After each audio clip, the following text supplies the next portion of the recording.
a otro mal por mal. Antes, seguid siempre lo bueno uno para con otros y para con todos. Tengan la habilidad de poder sentarse. Esta ha sido la porción que hemos podido leer de las Escrituras.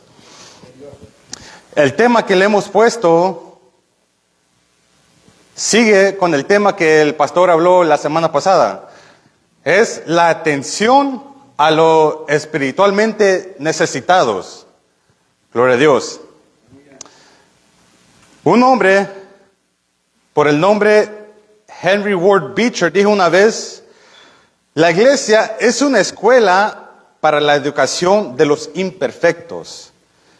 La iglesia no es un lugar para gente perfecta. Se ha dicho que es como un hospital para gente que saben que están enferma. De hecho, allá en Marcos, en su capítulo 2 y verso 14, Jesús le dice a Leví que le siguiera. Y aconteció que cuando Jesús va a la casa de él, a la mesa de él, con muchos publicanos y pecadores que también estaban a la mesa juntamente con Jesús y sus discípulos, los escribas y los fariseos, viendo a Jesús comer con los publicanos y los pecadores, dijeron a los discípulos: ¿qué es esto que él come y bebe con los publicanos y pecadores? Dice que al oír Jesús le dijo: los sanos no tienen necesidad de médico, sino los enfermos. No he venido a llamar a justos, sino a pecadores. Nosotros no pretendemos ni por un momento pensar que la iglesia es perfecta, en ningún modo.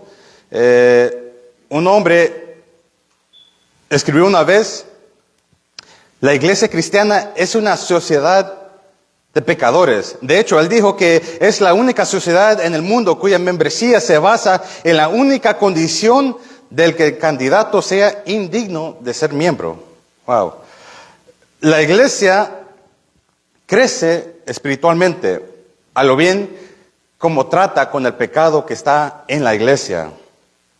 El proceso de poder crecer o crecer, que la iglesia crezca, es entonces el proceso de poder eliminar toda transgresión, iniquidad y pecado que hay en la iglesia. Si la iglesia quiere avanzar, si la iglesia quiere aún progresar aún más, es necesario lidiar con todo lo que impide que la iglesia crezca.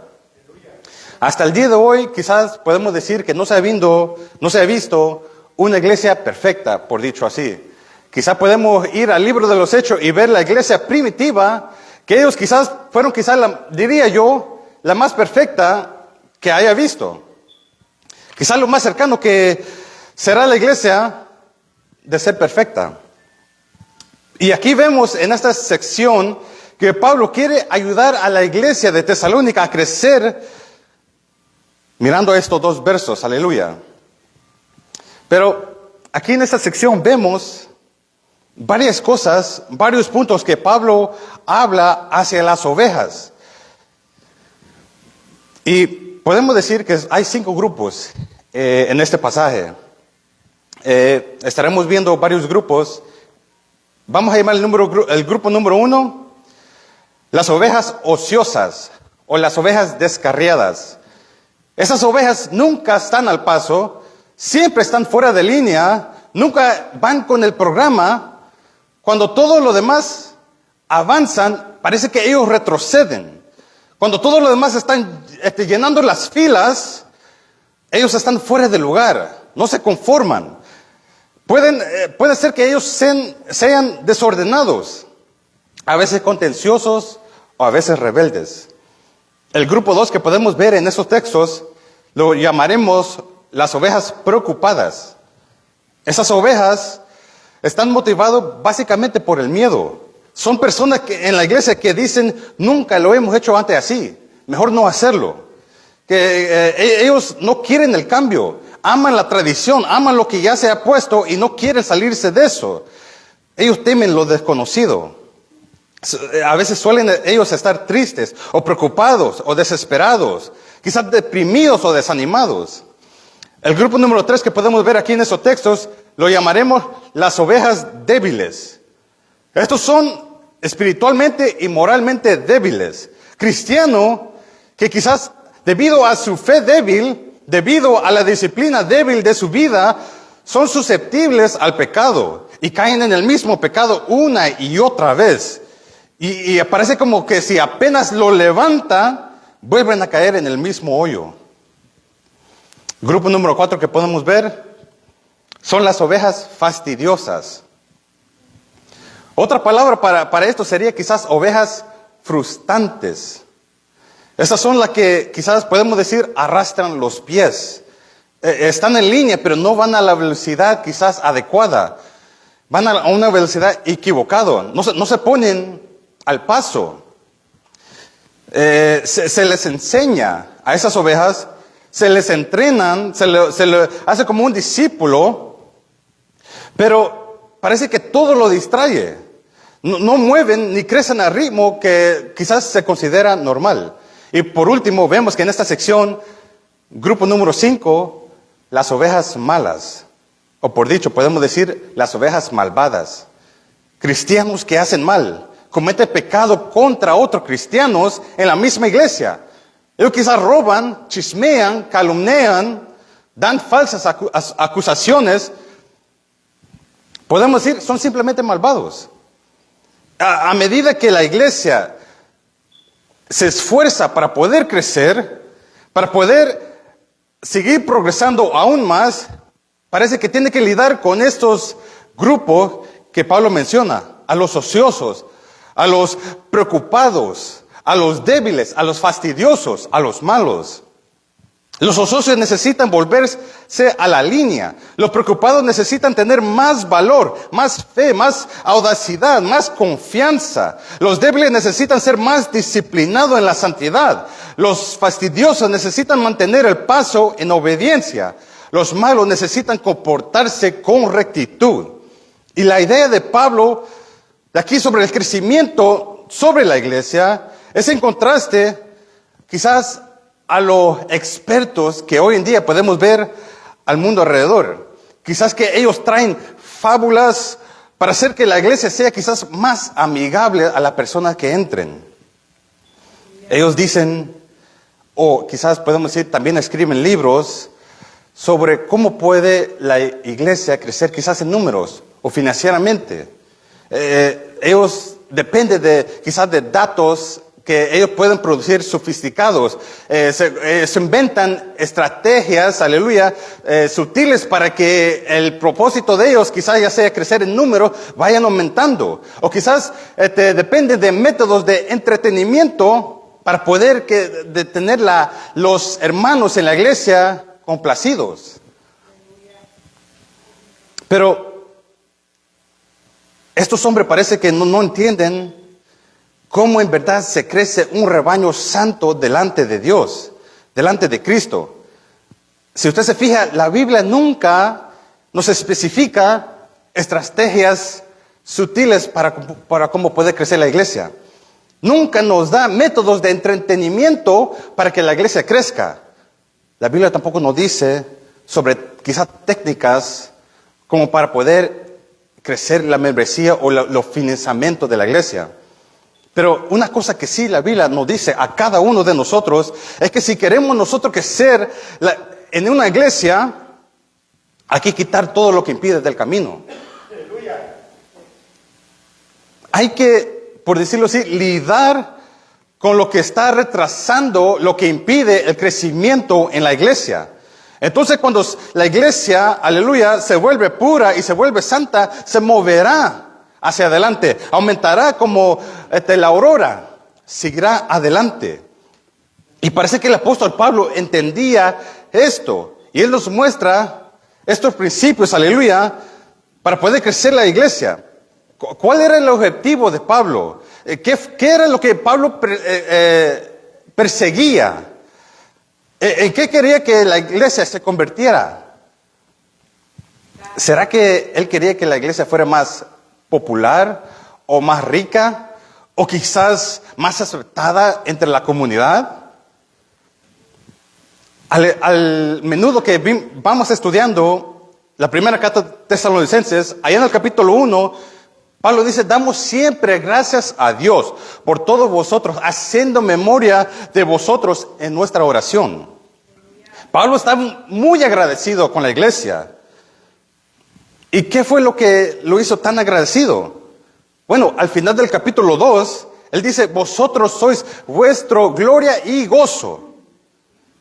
Pablo tenía un gran afecto por los hermanos en Tesalónica, porque estaban ellos caminando en el camino correcto. Ahora bien, Pablo fue muy claro sobre su objetivo con esa iglesia. En el capítulo 2 del verso 10, nosotros podemos tener una idea de lo que él estaba buscando. Él dice, vosotros sois testigos, y Dios también, de cuán santa justa e irreprensible nos comportamos con vosotros los creyentes, así como también sabéis de qué modo como el Padre a su Hijo.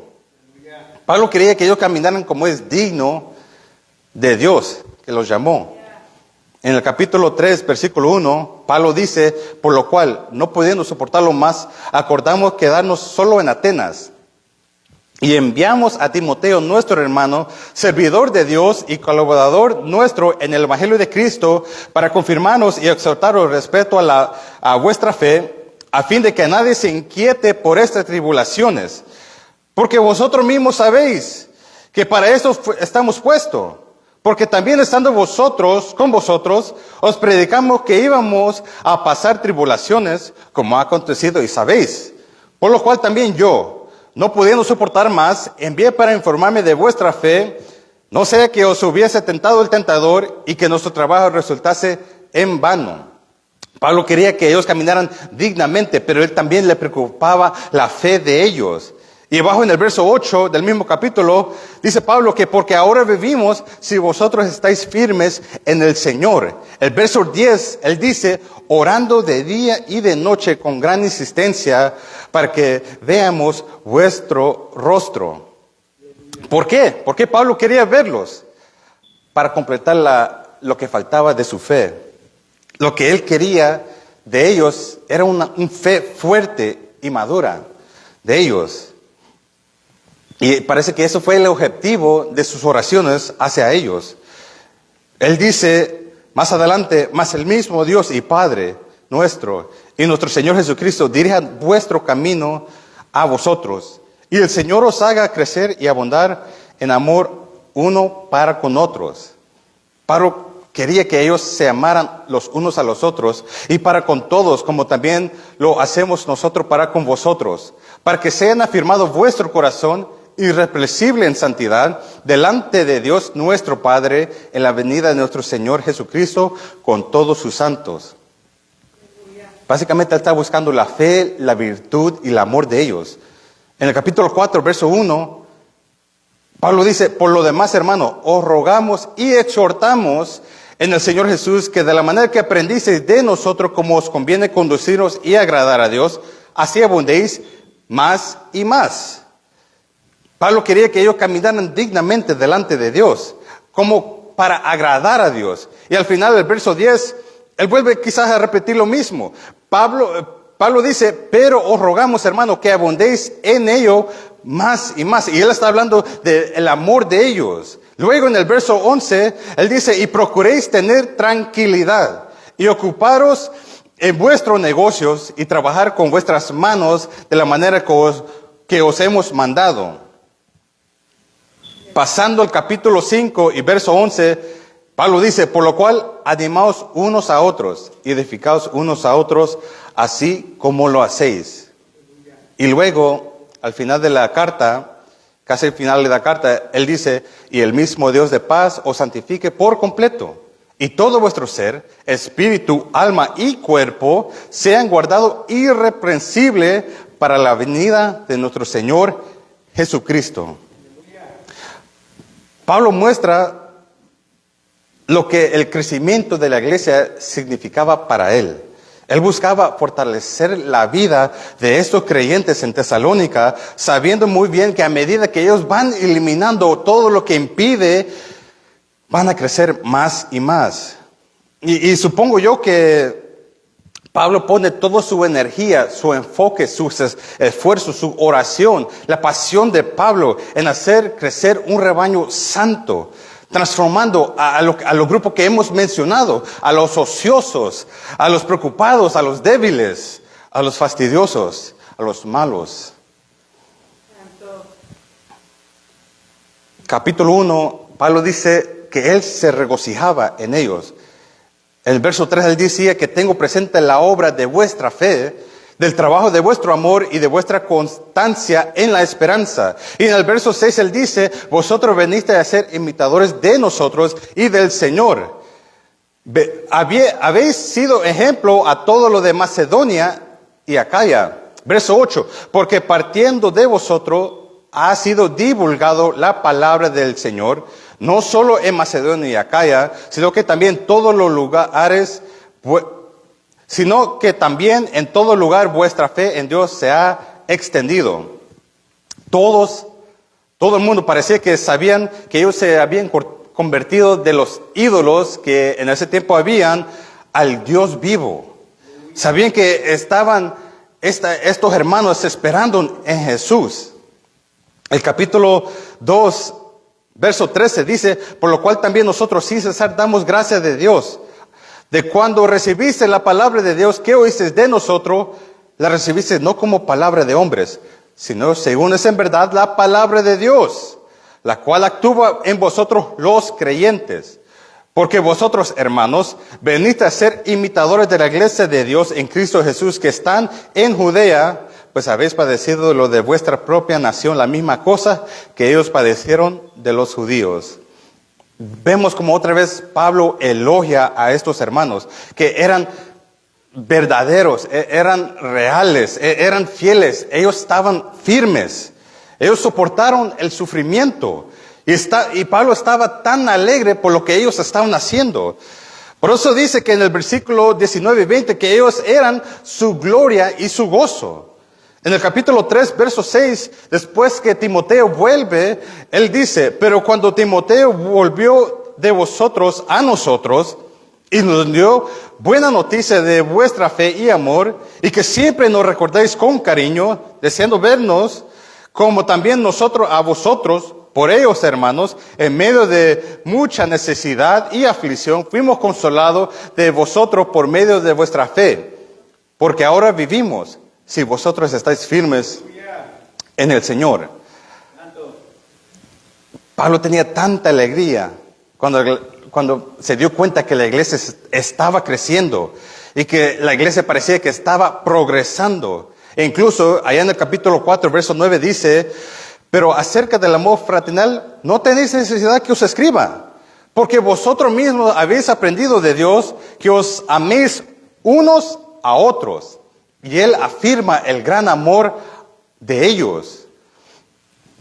Cuando una iglesia va creciendo y va progresando, y la fe parece que está siendo fortalecido, ellos podrán soportar toda persecución, podrán caminar en santidad, serán irreprochable en la venida de nuestro Señor Jesús y crecerán más en el amor. Pero al llegar a esta porción que hemos leído, parece que no es decir que esta iglesia no tuvo problemas. Si me acompañó a leer lo que hemos leído en el verso 14 y 15, vemos que habían personas con problemas. El versículo 14 dice, también os rogamos, hermano, que amonestéis a los ociosos, alentéis a los de poco ánimo, que sostengáis a los débiles, que seas paciente para con todos. Mirad que ninguno pague a otro mal por mal. En estos dos versículos vemos que Pablo hace 5 grupos que parece que tuvieron problemas en la iglesia. Y por eso hemos titulado esta sección El crecimiento de un rebaño sano. En la semana pasada vimos que en los versos 12 y 13, que ya hemos estudiado, se habla de la responsabilidad del pastor con las ovejas. Que los pastores deben ser responsables de trabajar entre el pueblo, ejercer autoridad sobre ellos y también amonestarlos. Pablo le dice que a los pastores que deben trabajar entre las ovejas, que tienen que tomar autoridad sobre las ovejas. Y no solamente eso, sino que instruir las ovejas. Pero también estudiamos lo que vimos la semana pasada, la responsabilidad de las ovejas a los pastores. Los creyentes tienen la obligación de reconocer a su pastor, de respetar a su pastor, a estimarlos a ellos, y no solamente eso, sino que someterse a ellos. Pablo dice que de las ovejas deben apreciar al pastor, estimar a los pastores, y que no solamente eso, sino que se sometan a los pastores. La otra semana veremos, allá en el versículo 6, que vamos a ver la responsabilidad de las ovejas hacia el gran pastor, al pastor de los pastores. Pablo dice que las ovejas, cómo se tienen que relacionar con el gran pastor. Dice, estén gozoso, orad sin cesar, dad gracia en todo tiempo. No apaguéis el espíritu. Y ahí estaremos viendo, no vamos a predicar sobre eso. Eso lo corresponde a nuestro hermano, pero ya le estamos invulgando lo que se aproxima. Pero en nuestro texto habla de la responsabilidad de las ovejas hacia las ovejas. Está hablando a las ovejas cómo se debe tratar a las otras ovejas. En el verso 14, Pablo dice hermanos.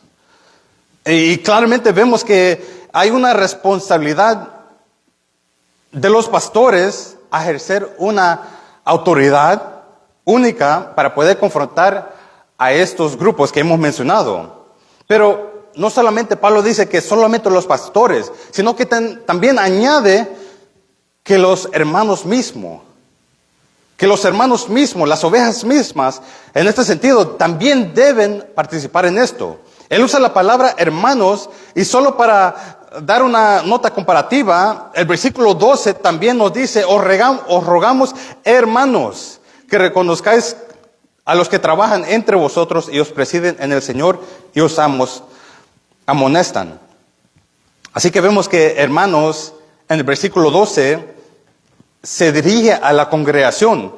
Por lo tanto, podemos asumir que la palabra hermanos aquí en el verso 14 también está dirigido a toda la congregación. Básicamente está hablando cómo las ovejas deben de tratar a las ovejas. Y eso liderazgo, el pastor no es excluido en esto, sino que también están en este grupo. Allá en Romanos capítulo 12, en su verso 14 al 17, vemos un paralelo quizás igualmente de lo que hemos escrito, de lo que hemos leído en este pasaje. Y conocemos que cuando Pablo le escribe a los romanos es dirigida a la congregación. Esto señala para nosotros un sentido de urgencia. Dice el verso 14, también os rogamos. Y la palabra rogamos, literalmente, traducido del griego, significa ponerse al lado de alguien. Y lleva la idea de ayudar a alguien. Parece que tiene un sentido de urgencia. El apóstol Pablo animaba con celo y entusiasmo a que las ovejas se involucraran en ayudar a las ovejas necesitadas. Venir a la iglesia no es solamente presentarse el domingo y dar palmas, o quizás darse palmitas aquí atrás en la espalda, por lo bueno que ha hecho, por lo bueno que uno ha cantado, por lo bueno que uno ha expuesto su adoración a Dios. Va más allá que eso. Es involucrarse en la iglesia, participar en la iglesia. Va mucho más allá que solo venir aquí y calentar una silla. Llega quizás hasta involucrarse con estos 5 grupos que hemos mencionado nosotros. Que estas ovejas tienen que ayudar a las ovejas necesitadas. Por lo tanto, comenzaremos con el primer grupo que podemos ver aquí, que lo conocemos como grupo número 1. ¿Cómo lidiar con la oveja ociosa? Ahora, esta pequeña frase, amonestar a los ociosos, nos introduce a nosotros a los rebeldes. ¿Qué significa la palabra ocioso? Bueno, en la dirección academia dice que esta palabra significa a algo o alguien que no está trabajando o realizando ninguna actividad productiva, que está desocupado o inactivo.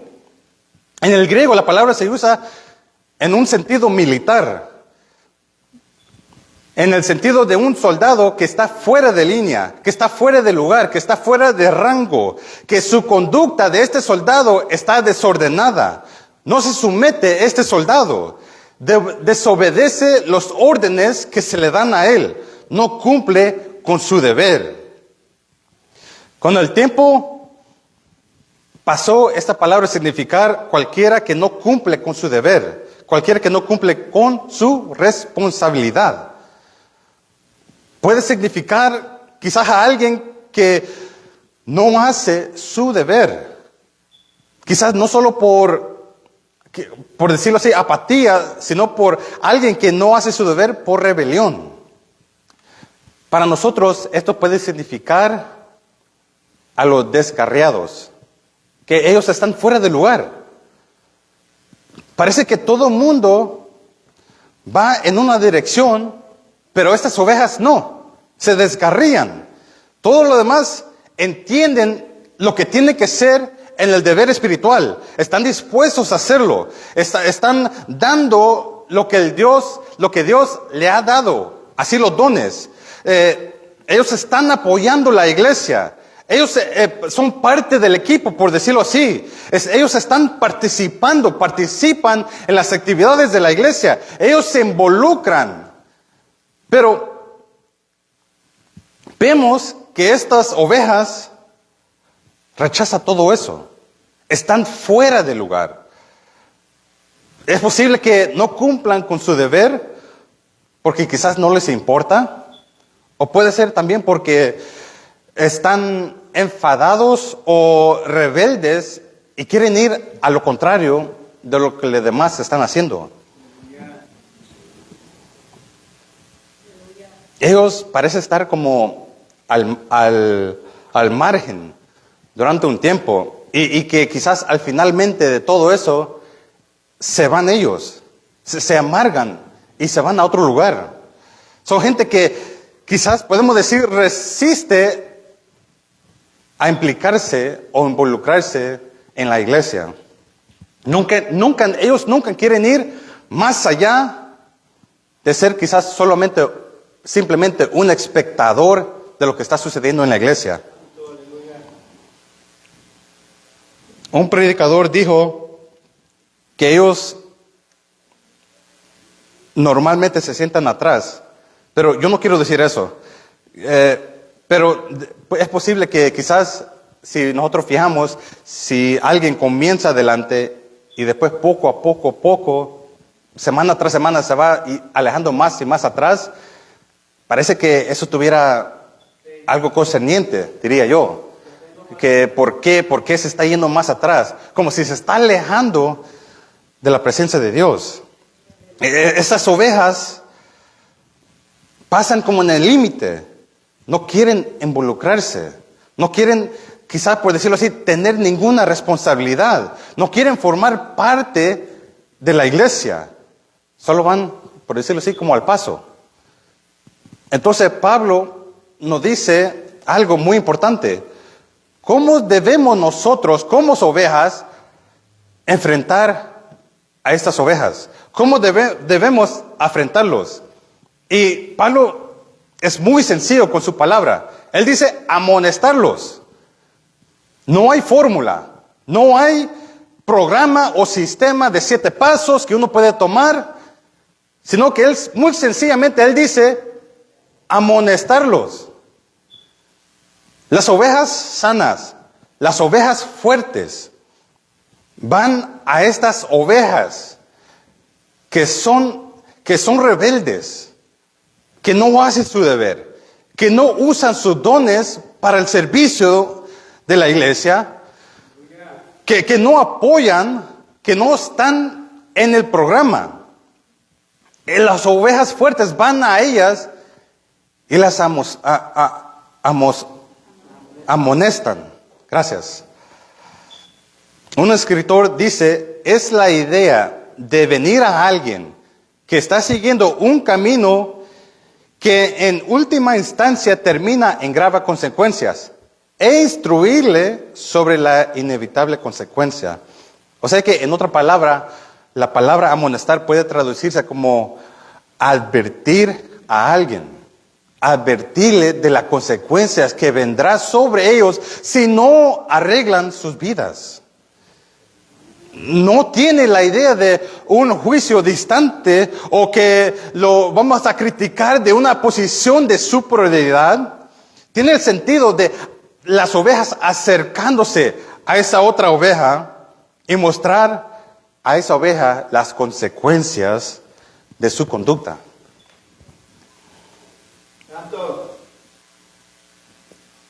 Gloria a Dios. Es una advertencia amable que viene al lado de la oveja y dice, usted va en dirección equivocada, cuya final sabemos que solo va a traer decepción, solo va a traer castigo. Cuando verdaderamente amamos a alguien, nosotros no dudamos en advertirles de las consecuencias que han de proseguir. Por ejemplo, si veo yo que mi hijo se está acercando a un fuego, yo le digo, no te acerques. ¿Por qué? Porque yo sé que si él se acerca y mete la mano ahí, ¿qué sucederá? Se va a quemar y será triste. Cuando nosotros amamos a la iglesia, amamos a los hermanos, verdaderamente queremos ayudar a alguien, no dudamos en decirle las advertencias que vendrán. Que queremos que que ellos conozcan la bendición de Dios, la provisión de Dios. Si nosotros vamos a tener una iglesia que crezca, que quizás impacta a la comunidad, no es cuestión de qué tan listos somos nosotros para evitar todo eso. Es una cuestión de que si estamos dispuestos nosotros mismos a venir junto al creyente, a esa oveja, y estar dispuesto con amor a traerlos otra vez a la línea. Eso es lo que Pablo quiere decirnos en esta parte. Es una confrontación necesaria. Y a veces parece como que si el hombre mejor le pareciera no tener confrontación. Muchos quizás evitan confrontaciones que quizás le hacen incómodos a ellos. Pero Pablo dice, amonéstenlo. Ustedes como su oveja, amonesten a las otras ovejas que son más débiles. La confrontación es necesaria. Y hay que hacerlo por amor. Porque nosotros, que somos fuertes, comprendemos las consecuencias que vendrán si esas ovejas siguen en ese mismo camino. Grupo número 2 que vemos es cómo lidiar con las ovejas preocupadas. Ahí en el verso 14, la segunda parte dice que alentéis a los de poco ánimo. Estas ovejas están, por decirlo así, acurrucados en el centro de todos. No quieren acercarse al borde. Literalmente se puede traducir los del alma pequeña. En la iglesia nosotros podemos encontrar hermanos que quizás son fuertes, que son valientes, que no son temerosos a las dificultades que provienen a la vida de uno y que quizás ellos están dispuestos a dar su vida, quizás en el campo de batalla, por una causa noble o por principios de verdad. Pero Pablo dice que en contraste a estos hermanos que son fuertes, acurrucados en medio de la iglesia, temblando con miedo, están los del alma pequeña. Esas ovejas temen el cambio, temen lo desconocido. Ellos prefieren adherirse a la tradición. Quieren hacer la cosa misma como siempre se ha hecho. Y son las que se preocupan por todo. Parece como si le falta a esas ovejas valor. No quieren atreverse a hacer nada de lo que nunca han hecho. Ellos prefieren algo seguro. Quieren una vida sin riesgos, con una seguridad absoluta. A estas ovejas les falta fortaleza para poder salir con la iglesia y quizás hacer retos a poder crecer más con la iglesia. Sin duda vemos cómo Pablo le escribe a los hermanos de Tesalónica que están sufriendo ese problema. La iglesia está pasando por un momento de persecución. Están siendo perseguidos. Pero nosotros hemos leído que Pablo, allá en el capítulo 3 de su verso 3, dice que a fin que nadie se inquiete por esas tribulaciones. O sea que Pablo ya les había advertido, van a pasar por estas cosas. No se desesperen. Ustedes ya están advertidos. Ellos, como nosotros, nuestro hermano nos expuso hace varias semanas atrás, que ellos quizás fueron lo que seguramente decían que el día del Señor ya había llegado y que se habían perdido el rapto. Pero Pablo tiene que escribir a ellos y él les dice, no es el día del Señor. No ha llegado todavía. Habían otros que estaban heridas quizás por la muerte de sus amigos y decían que Jesús no había venido y que ellos se vienen a perder el rapto. Y Pablo otra vez le tiene que escribir a ellos diciendo, no, los muertos en Cristo resucitarán primero. Ellos estarán allá antes de que ustedes.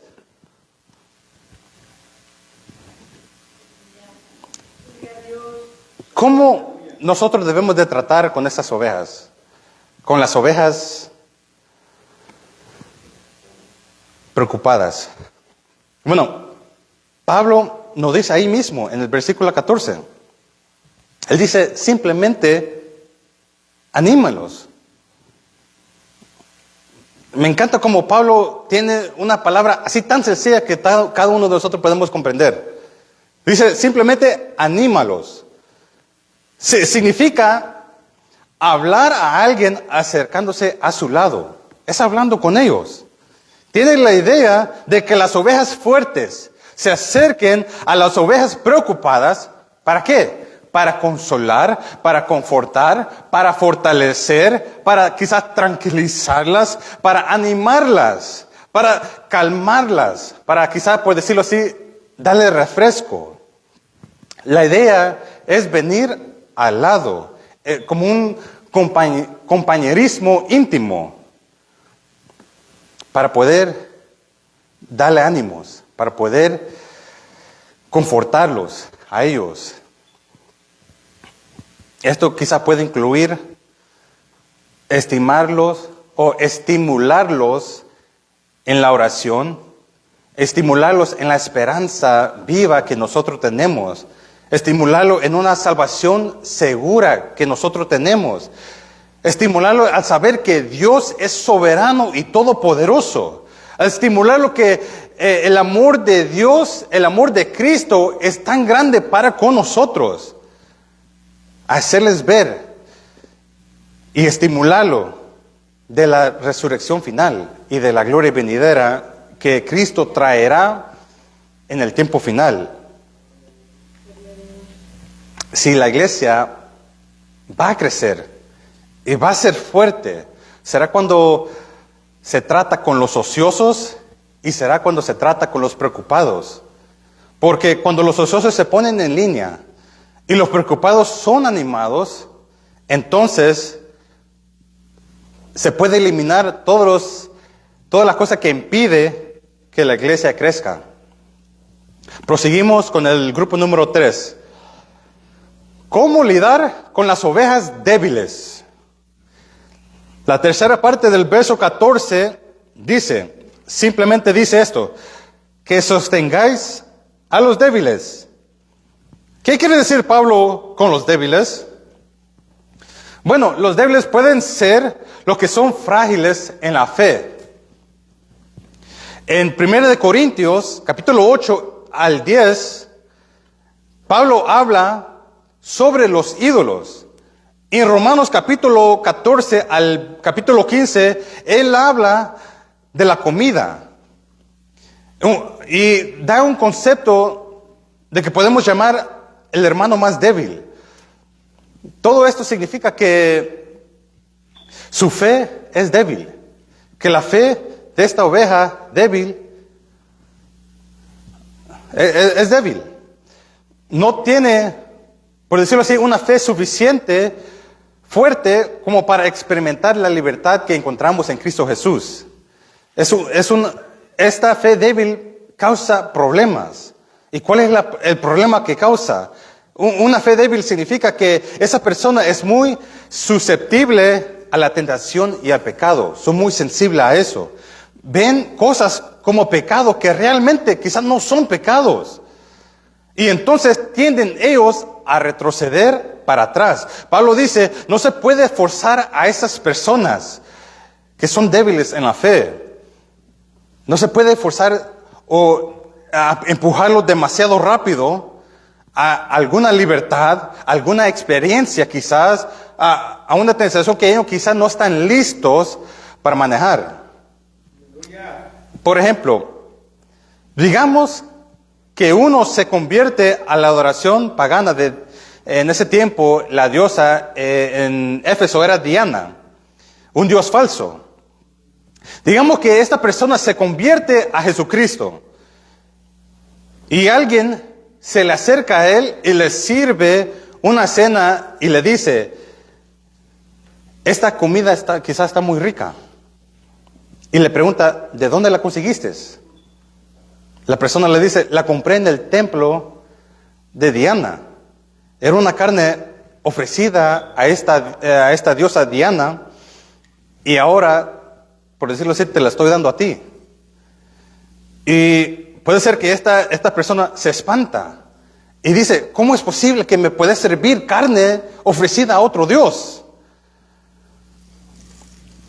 Y él dice, el que le sirvió, nosotros somos libres en Cristo. Un ídolo no es nada. La carne ofrecida a un ídolo no es nada. Y la Biblia nos dice eso, que eso no debe de impedir que nosotros lo comamos. Solo oramos pidiendo que Dios santifique la comida. Pero el problema está aquí, que tan pronto que esta persona participa de esta comida, esta persona es arrojada de regreso a la situación de la cual él salió. Si su fe es débil, si su fe no es fuerte, es posible que todo lo que él dejó atrás vuelva a él, todo quizá el paganismo, idolatría, todo inmoralidad, venga otra vez a él y cause que él peque en su propia mente, porque revive o pasa por lo mismo que él ya había pasado. Nosotros sabemos, o los hermanos en aquel tiempo sabían que si uno compraba carne en el mercado que ya era ofrecido a un dios falso, a un ídolo, y uno era fuerte en la fe, no molestaba. Uno podía comer esa carne sin temer nada.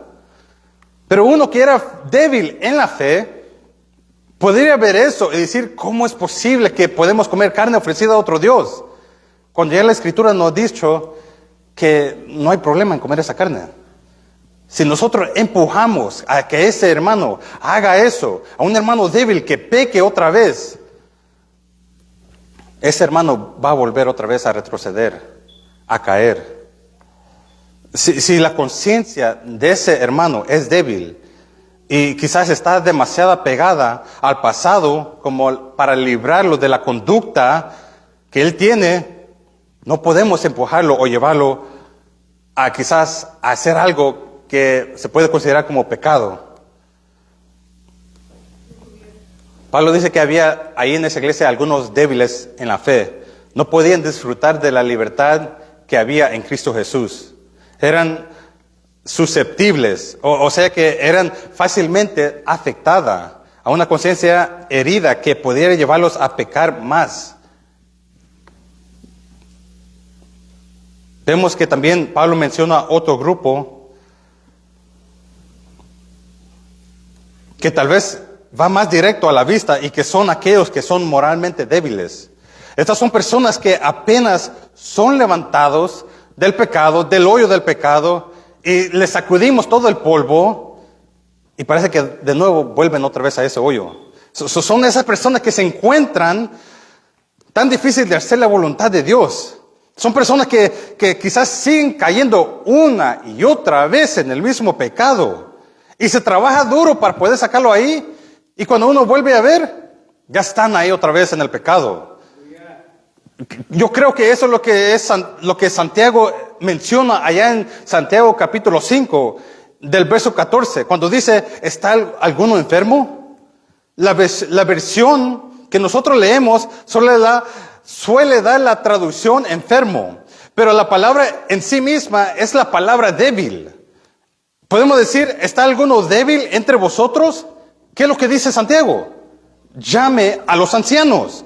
¿Por qué? Porque ellos son fuertes, porque ellos los sostendrán, ellos orarán por usted. La iglesia a nivel mundial está lleno de todos estos tipos de personas. ¿Qué debemos hacer nosotros al respecto a estos? Pablo dice, sostener a los débiles. Hay que sostenerlos. En la Nueva Versión Internacional se traduce esta palabra, ayuden. Ayuden a los débiles. Ayuda es una palabra quizás tan simple, pero con un significado grande. La palabra griega, traducido esto, significa sostener firme, aferrarse fuertemente, aferrarse, apoyar, a sostenerlos. Gálatas 6:1 dice, si alguno fuere sorprendido en alguna falta, vosotros que sois espirituales, ¿qué dice? Restauradlos. Él luego dice, sobrellevad los unos las cargas de los otros. Dice, restauradlos, sostengadlos.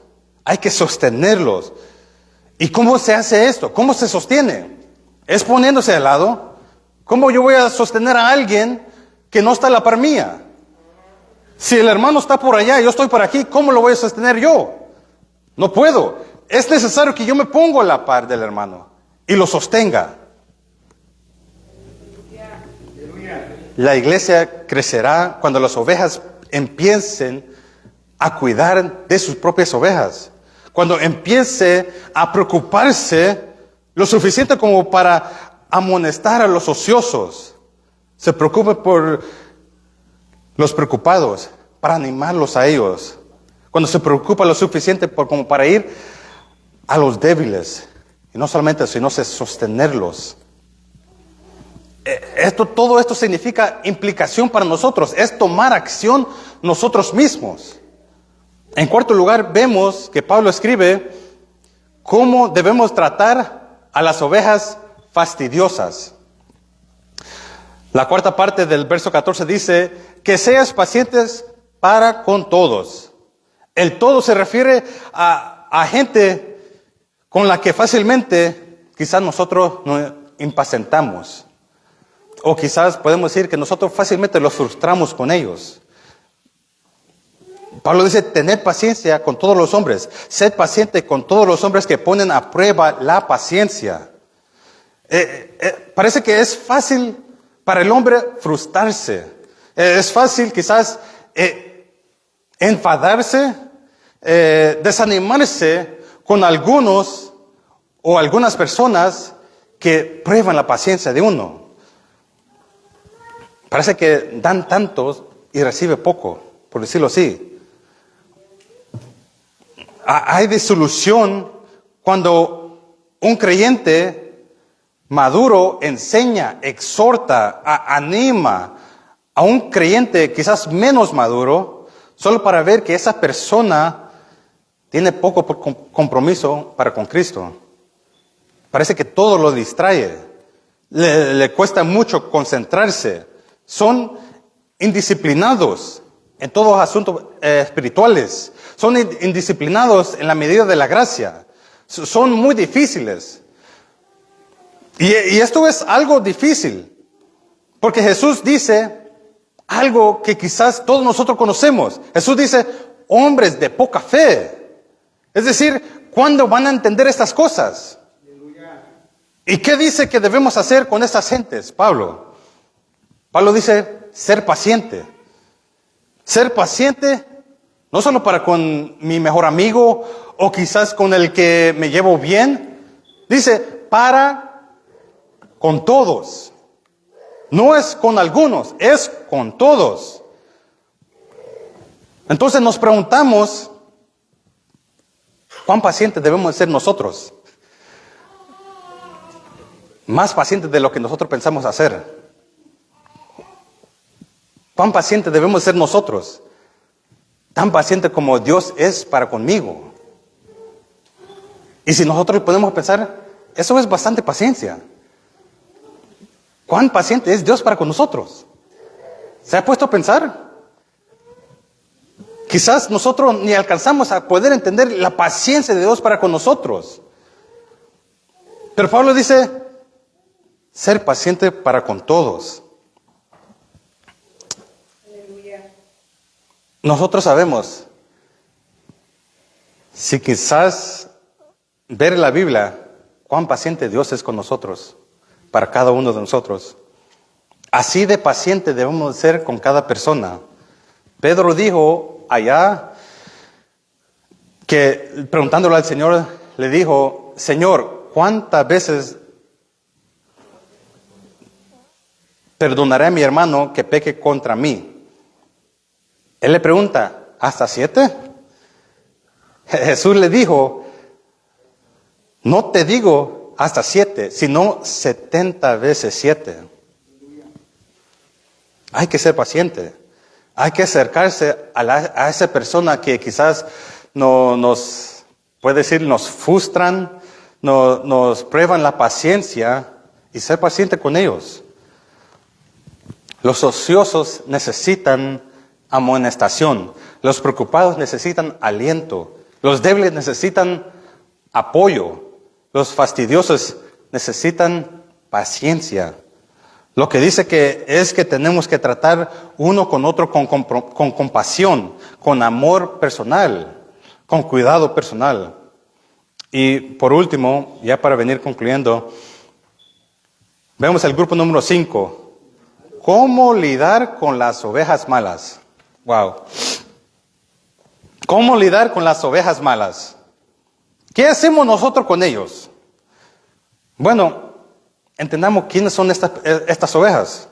En el versículo 15 dice, mirad, y fíjese que en el versículo 15 tiene un verso específicamente para estas ovejas. Eso es lo que me daba algo de risa. El verso 14, él pone todo 4 grupos, pero en el verso 15, él los pone todo, él aparta solo un versículo solo para estas ovejas. Dice, mirad que ninguno pague otro mal por mal. Antes, seguid siempre lo bueno unos para con otros y para con todos. ¿Qué es lo que implica este verso? Nosotros sabemos que Dios nos prohíbe la venganza. Y esto es una alusión de que alguien ha hecho mal a otro hermano. Alguien hizo mal contra el prójimo. Y creo yo que esta es la circunstancia más difícil que nosotros enfrentaremos nosotros como cristianos. ¿Por qué? Porque el mundo no puede traicionar. Pero cuando nos traiciona un hermano, una hermana, parece que suele doler más en nuestro corazón. Porque tenemos más compañerismo con ese hermano, con esa hermana. Y cuando nos traicionan parece que nos duele más. El trato más doloroso es la maldad, no del mundo. sino de nuestros propios hermanos y hermanas. Ese es un dolor profundo. Y nuestra fe debe trabajar a ese nivel. Pablo dice, hay gente en la iglesia que nos van a hacer daño. Van a ver que nos van a dañar quizás directamente con palabras ásperas, palabras malvadas, que nos atacarán nosotros frente a nuestra cara. No solamente eso, sino que habrán gentes que nos dañarán indirectamente. ¿Cómo? Con chismes, con calamidades, hablando mal de esa persona a otra persona, detrás de la espalda de ellos. Hay personas en la iglesia que lastimosamente harán mal a otras personas. Pero Jesús da una gran advertencia allá en Lucas capítulo 17. Jesús dice unas palabras muy fuertes. Jesús, hablando a sus discípulos, le dice, imposible es que no vengan tropiezos, mas hay de aquel por quien viene. Mejor le fuera que se atase al cuello una piedra de molino y se la arrojase al mar, que hacer tropezar a uno de estos pequeñitos. Wow. Jesús diciendo, mejor es que se ahoguen con una piedra de molino, que antes que hagan daño a uno de mis pequeñitos que creen en mí. Qué tremendo. En Mateo capítulo 18 y su versos 6 y 7, Jesús dice, si algo nos hace daño, hay que cortarlo. Si dice, si nuestro pie es ocasión de tropezarnos, hay que cortarlo. Si nuestros ojos está haciendo daño, arráncalo. Hay de aquel que ponga tropiezo a uno de los pequeñitos que pertenecen a Cristo.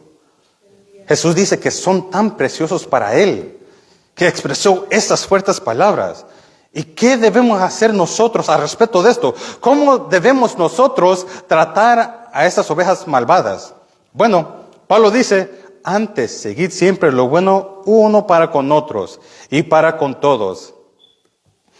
Es un mandato para todos nosotros, hacer el bien para lo que con nosotros hace mal. Porque no hay lugar para venganza personal. ¿Quién es el único que tiene el derecho para la venganza? Dios. Dios es el único que tiene el derecho de poder vengarse. Allá en Romanos capítulo 12, vemos como un paralelo muy cercano a este texto. En Romanos 12, Pablo dice explícitamente, allá en el verso 19, no os venguéis vosotros mismos, amados míos, sino dejad lugar, ¿a qué? A la ira de Dios. No entren en ira y tomen venganza en sus propias manos. Dejen la ira para Dios. Porque está escrito, y aquí él está citando el Antiguo Testamento, mía es la venganza. Yo pagaré, dice el Señor. Dios se encargará de eso, no nosotros. Por otra parte, él dice, si tu enemigo tuviere hambre, dale de comer. Si tuviere sed, dale de beber. Pues haciendo esto, acusas de fuego amontonarás sobre sus cabezas. No seas vencido de lo malo, sino vence con el bien el mal. El único que tiene el derecho de tomar venganza es Dios. Podemos decir, ¿y qué de aquel texto que dice ojo por ojo y diente por diente? Bueno, como ya hemos estudiado en el Sermón del Monte, vemos que era un mandamiento del gobierno, que el gobierno tenía el derecho de castigar igualmente al criminal. El gobierno tenía el derecho de exigir vida por vida, ojo por ojo, diente por diente. Pero eso nunca fue una instrucción para nosotros para tomar la venganza personalmente en nuestras manos. Eso es lo que Jesús quería que entendieran los discípulos y los judíos en el Sermón del Monte, cuando Él dijo, oíste que fue dicho, amarás a tu prójimo y aborreceréis a tu enemigo. Pero yo os digo, hablando Jesús, amad a vuestros enemigos, bendecid a los que os maldicen, haced bien a los que aborrecen y orad por los que os ultran y os persiguen. Entonces, ¿cómo tratamos nosotros a los que nos hacen mal a nosotros? Es simplemente siempre buscar, persiguiendo con celo lo que es bueno, noble y excelente. En otra palabra, podemos decir, bueno, a pesar que me ha hecho mal, uno mismo, va a hacer todo lo posible para hacerles el bien a ellos, para hacer lo que es noble y excelente a esta persona. Es esencial una actitud de amor. Voy a devolver su hostilidad con bondad. No solamente para esa persona, sino para todos. Especialmente, como dice Pablo, a la familia de la fe. Un rebaño que va en crecimiento es reconocido por su amor, por su fe y por su pureza. Esa es una iglesia en crecimiento. Ese crecimiento puede ser impedido por los que son ociosos, por los que son preocupados, por los que son débiles, los fastidiosos y los malos. Si la iglesia desea crecer, no va a crecer porque alguien descubrió un método de 5 pasos para poder crecer espiritualmente. O para poder evitar cualquier tipo de problemas que quizás se surgen en las iglesias.